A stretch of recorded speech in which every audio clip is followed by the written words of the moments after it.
Hello అండి, అందరికీ నమస్తే. చూడండి ఫ్రెండ్స్, నా స్టైల్లో అయితే చేపల పులుసు ఇలా చేస్తానండి. ఇలా చేస్తే మట్టుకు అస్సలు నీచు వాసన అనేది రాదు. చూడండి ఎంత బాగుందో. ముక్క కూడా ఎక్కడ నలగదు ఫ్రెండ్స్. మనం ఎట్లా అయితే ముక్కలు ఉంటాయో సేమ్ అట్లానే ఉంటాయి. కొంచెం కూడా ఎక్కడ విడిపోకుండా అయితే ముక్కలు అయితే ఇలా ఉంటాయండి.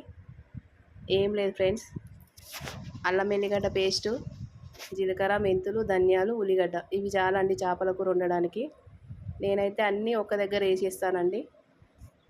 అన్నీ కలిపి కారం, పసుపు, నూనె అన్నీ కలిపేస్తానండి. ఇలా పట్టిస్తే ముక్క అనేది నీచు వాసన రాకుండా కూడా ఉంటుంది ఫ్రెండ్స్. ట్రై చేయండి ఇలా అయితే.